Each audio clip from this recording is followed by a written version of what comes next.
বসে বসে মোবাইল টিপতেছিলাম, হঠাৎ করে এই ভিডিওটা আমার চোখের সামনে পড়ে।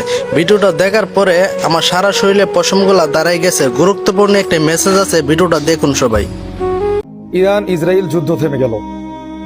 হঠাৎ করে কি এমন ঘটনা ঘটলো যে আমেরিকা চাপ দিয়ে ইসরায়েলকে যুদ্ধবিরতির জন্য রাজি করলো?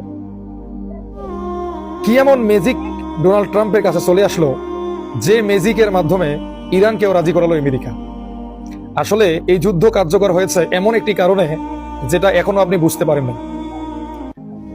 এতদিন যুদ্ধ চলতেছে, শত শত মানুষ ইরানে মারা যাচ্ছে, ইসরায়েলে মারা যাচ্ছে, যুদ্ধবিরতি কার্যকর হয় না। কিন্তু যখনই ইরান কাতারে হামলা করলো, তারপরই যুদ্ধবিরতি কার্যকর হয়ে গেল। এখানেই হচ্ছে আসল বিষয়টা। মানে যখন ইরান কাতারে হামলা করলো, তখন কাতারের সরকার আমেরিকাকে বলল, যদি এই যুদ্ধবিরতি কার্যকর না হয় আর যদি ইরান আমাদের দেশে হামলা করে, তাহলে তোমাদের এই মার্কিন ঘাঁটিকে আমরা আর আমাদের এখানে জায়গা দিব না। সৌদি আরব ভয় পেয়ে গেল। সৌদি আরব ট্রাম্পকে বলল, কাতারের পরে এবার লক্ষ্যবস্তু হবে সৌদি ঘাঁটি। এখন এই যুদ্ধবিরতি যদি কার্যকর না হয় আর ইরান যদি সৌদি আরবে হামলা করে আমেরিকার ঘাঁটি ধ্বংস করার জন্য, তাহলে কিন্তু আমাদের দেশে তোমাদের ঘাঁটিগুলোকে আমরা রাখতে দিব না।